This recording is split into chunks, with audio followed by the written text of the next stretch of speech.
अस्सलाम वालेकुम जी। मेरा नाम है हरम संधू और मैं फ्रीलांसिंग में एक मरतबा फिर से आप सबको खुशामदीद। आज की वीडियो, अगर आप एक बिज़नेस ओनर हैं या एक डिजिटल मार्केटर हैं या जस्ट एक अपना करियर स्टार्ट करना चाह रहे हैं डिजिटल मार्केटिंग में, तो ये आपके लिए। ऐसी कौन सी मिस्टेक्स हैं जो एक बिज़नेस ओनर या एक डिजिटल मार्केटर किसी भी बिज़नेस के लिए कमिट करता है, जो कि बिज़नेस के लिए नुकसानदेह हैं। किसी भी बिज़नेस के लिए मार्केटिंग के दौरान जो गलतियाँ हैं वो बिज़नेस को काफ़ी ज़्यादा नुकसान पहुँचाती हैं।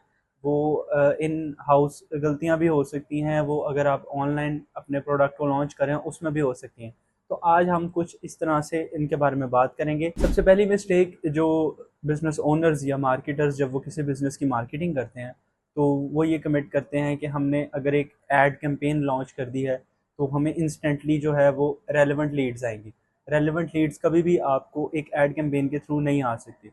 एड कैंपेन के थ्रू जो आपको मैसेजेस आते हैं, आपने हमेशा उसको कन्वर्ट करना होता है एक पोटेंशियल कस्टमर के अंदर।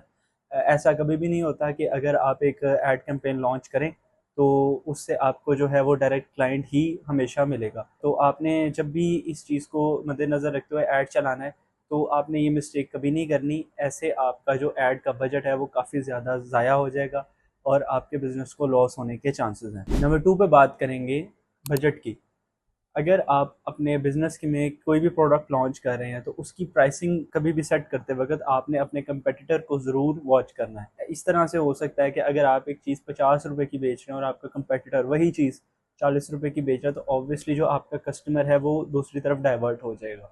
तो इस चीज़ को मद्देनज़र रखते हुए आपने हमेशा प्राइसिंग के हवाले से अपना एक स्ट्रक्चर बनाना है, अपने कंपटीटर का एनालिसिस करना है और इसके साथ-साथ अच्छी सोर्सिंग करनी है अगर आप कोई फ़िज़िकल प्रोडक्ट बेच रहे हैं। इससे क्या होगा कि आप जितनी सस्ती सोर्सिंग करेंगे, सोर्सिंग क्या होती है, आपने एक चीज़ को फाइंड करना है और उसको एक मुनासिब कीमत पर ख़रीद लेना है, देन उसमें अपना प्रॉफिट रख के उसको आगे सेल कर देना है। सोर्सिंग के अंदर ये चीज़ लाजमी आपने ध्यान रखनी है कि सोर्सिंग करते वक्त आपके पास जो प्रोडक्ट होती है वो फिज़िकली अवेलेबल होती है। एक और मॉडल होता है ई कॉमर्स का, ड्रॉप शिपिंग, वो इसके तनाज़ुर में नहीं आता। तो प्राइसिंग के हवाले से आपको होपफुली गाइडेंस मिल गई होगी। बहुत से लोग ये सोचते हैं कि अगर हम अपने कंपटीटर से प्राइस कम ही रखेंगे तो देन हम बिज़नेस में सक्सेसफुल हो सकते हैं।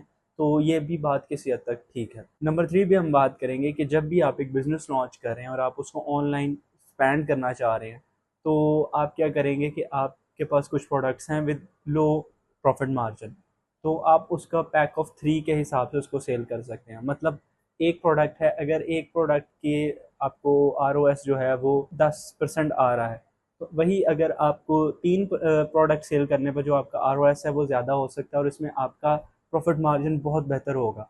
ऐसा क्यों होगा, मैं आपको बताता हूँ। अगर आप एक प्रोडक्ट जो है वो सेल करते हैं, तो ऑब्वियसली उस पे एड स्पेंड भी आ रहा है सेपरेटली और जो है वो उस पे डिलीवरी चार्जेस भी आ रहे हैं, उस पे पैकेजिंग आ रही है, शिपिंग कॉस्ट सब कुछ आ रहा है। तो वो एक सोल प्रोडक्ट के ऊपर आ रहा है जो आके आप शिप कर रहे हैं। यही अगर आप पैक ऑफ 3, मतलब 3 का पैक, जैसे हम लक्स के साबुन समटाइम बाय करते हैं या कोई भी हम प्रोडक्ट समटाइम ईद के दिनों में अगर एक बॉटल्स आ जाती हैं जो सॉफ्ट ड्रिंक्स होती हैं, पैक ऑफ 6 के नाम से वो सेल होती हैं। तो इससे क्या होता है कि आपकी जो कॉस्ट है जो आपके बिज़नेस पे आ रही है वो बहुत ज़्यादा रिड्यूस हो जाती है और आपका जो प्रॉफिट मार्जिन है वो बढ़ जाता है। जो आपके 3 प्रोडक्ट सेल करने पर आपका जो एड स्पेंड आता है, वो ऑब्वियसली मिसाल के तौर पर 600 आ रहा है। यही अगर आप उसको पैक ऑफ 3 के नाम से रखेंगे तो वो एक प्रोडक्ट जितना ही आएगा, ₹200। ठीक है? इसी तरह शिपिंग की बात कर लेते हैं कि अगर आप 3 प्रोडक्ट्स को अलग-अलग शिप करवाते हैं, तो वो हमें 200 के हिसाब से ₹600 पड़ेंगी। ठीक है? यही चीज़ अगर हम पैक ऑफ 3 के नाम से उसको सेल करें, तो वो हमें 200 के अंदर ही हमारी 3 चीज़ें डिलीवर हो जाती है। तो ये कुछ मिस्टेक्स हैं जो बिज़नेसेस करते हैं और इनको अवॉइड करना चाहिए। बाकी इंशाल्लाह मज़ीद बिज़नेसेस के हवाले से और डिजिटल मार्केटिंग की मज़ीद फ़ील्ड्स के हवाले से आपको इंशाल्लाह मैं गाइड करता रहूँगा। जुड़े रहिए, सब्सक्राइब करते रहें। Thank you.